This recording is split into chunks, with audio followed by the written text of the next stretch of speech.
These are the 5 primary barriers of the GI tract. If we think about the gut as a quarantine zone, its job is to take and extrapolate nutrients from food and excrete waste. And so that's what your poop is, right? So the primary job of the gut is a quarantine station. It does not want to allow things into your bloodstream that don't belong. And so these are the primary barriers that help set that up. You see on the left, you've got the GALT.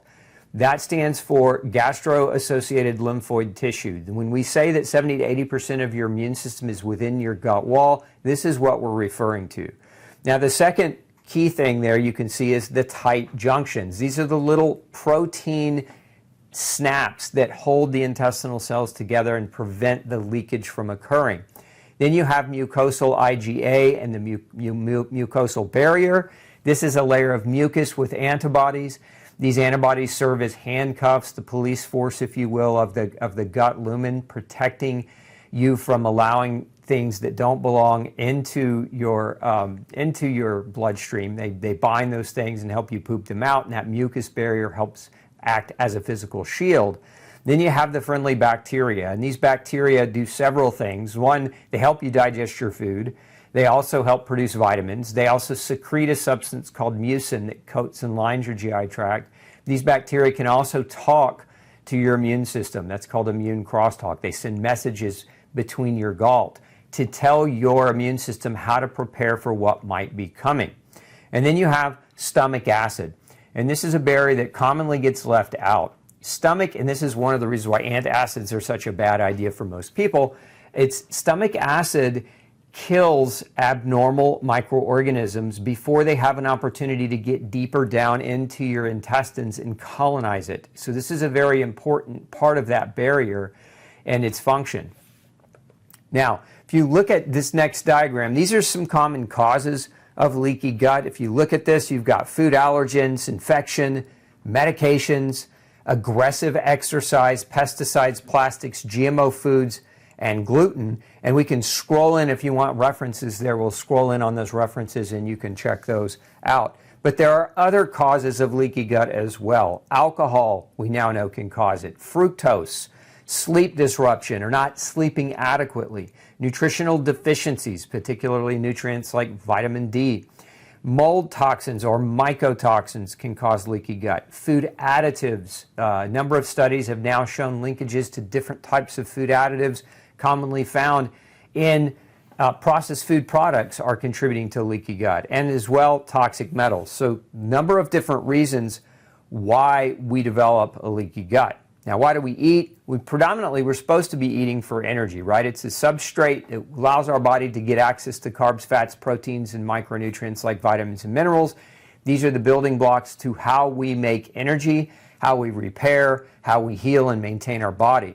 So again, to promote normal tissue repair, growth, and balance, and to maintain nourishment and function of the body, if you poison your gut long enough, it will break. And this is where food comes in. Most of you watching this video are eating food. Now, many of you may not be, and you're on this journey trying to figure out how to heal, so no judgment. But what is food? Food is what I call Franken Food. It's not really food, it's chemicals disguised as food in packaged items in the grocery store. So if you look here, aside from the possibility of reacting to real food, because some people do truly have food reactions, gluten sensitivity is a very real food reaction. Peanut allergy, for example, is a very real food reaction. But we also have, the FDA has approved over 3,000 chemicals, additives, preservatives, and colorings in our food. So there's 3,000 other things that now we have to worry about that come in all those packages and all those pretty colors. The average person ingests 150 pounds of additives every year. Many commonly eaten foods are genetically modified or contain genetically modified ingredients. There's also toxins in food, herbicides, pesticides, steroids, hormones, antibiotics, things called excitotoxins. It takes approximately 5 to 8 pounds of chemically sprayed grain to produce 1 pound of beef. Therefore, you will ingest considerably more cancer-causing chemicals from meat than from fruit or vegetables. Now, that's not true if you're eating healthy, organic, grass-fed, grass-finished beef. But if you're eating conventional meat, You know, if you're going to the fast food place and you're buying feedlot beef, this is where it's a problem. I want to make that differential for those of you who are out there pushing a vegan diet or a vegetarian diet as a heal-all for everyone under the guise that meat is somehow bad or evil. It's not the meat that's evil. It's the chemicals that are being sprayed on the food that we're feeding the meat that leads to the toxin accumulation in the meat. So if you're eating healthy, organic, grass-fed, you don't have this problem. On average, 1 glass of inorganic store-bought milk contains the residue of about 100 different antibiotics. Once in our bodies, these antibiotics ultimately weaken our immune system and disrupt our microbiome. So again, these are things to think about. This is why we choose organic. This is why we buy foods that are not GMO. This is why we want to have as close to possible, as clean food as possible. Now you have compounding damage as well. You've got 4 billion prescription drugs ingested in the U.S. each year, 70,000 chemicals used commercially, 3,000 chemicals added to our food supply, 10,000 chemicals used in food processing, preserving, and storage. The EPA estimates that our homes are now 5 to 100 times more toxic than outdoor air. So we've got all these things that we're concerned with that we're being exposed to. So with all those exposures, you know, the gut is under a constant onslaught because what you're putting in your body, you know, it's chemicals in the food, it's chemicals added to food, it's chemicals used to process the food. All these things have to come in and your gut has to deal with them. If you look here, it's what I call the 4 horsemen of the GI apocalypse.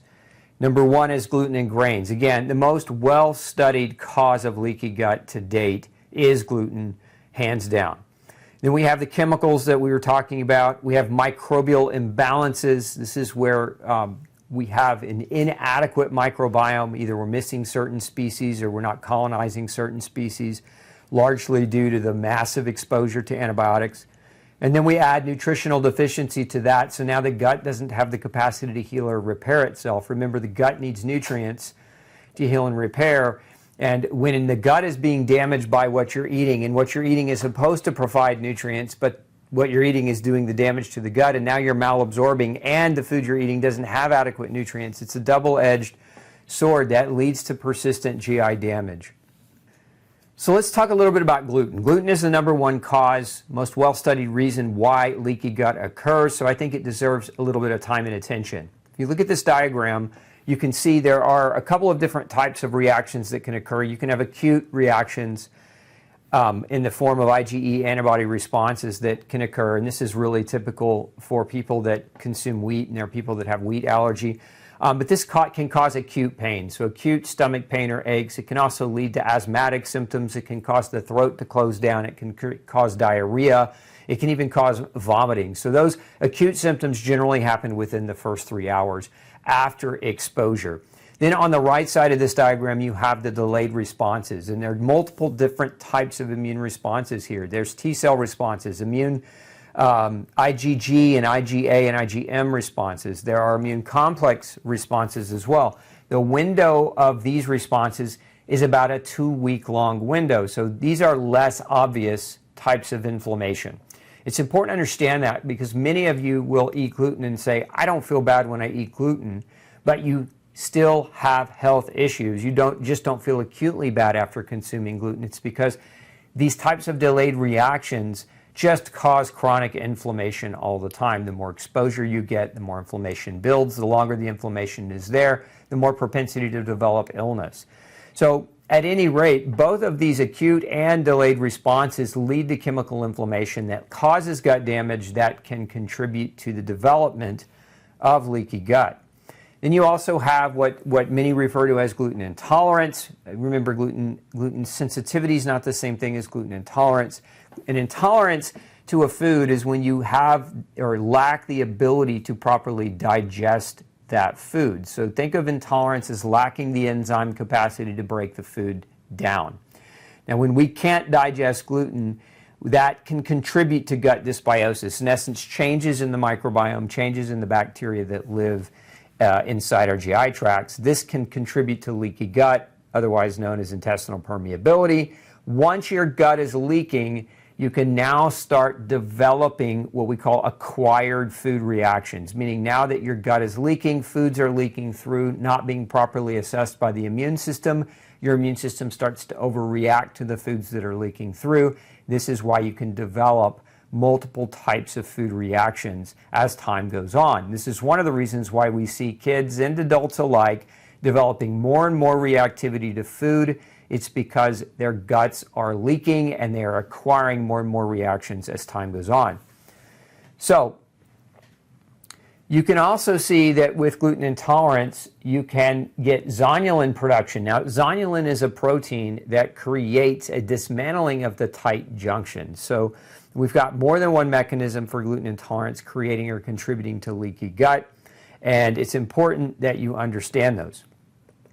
We also have the production of immune system antibodies and inflammatory chemicals that can come out of intolerance. So again, although intolerance at its core is an inability to digest the protein, it leads to a systemic inflammation that leads to or contributes to the development of autoimmunity further.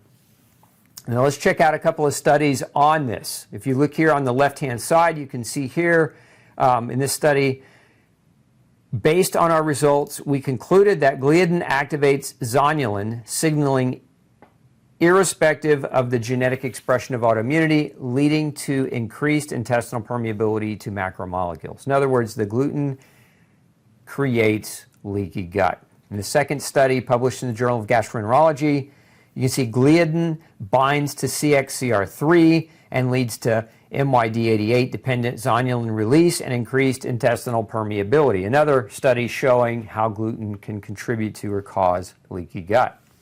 These next couple of studies here, you can see we demonstrate that gliadin alters barrier function almost immediately by decreasing transepithelial resistance and increasing permeability to small molecules.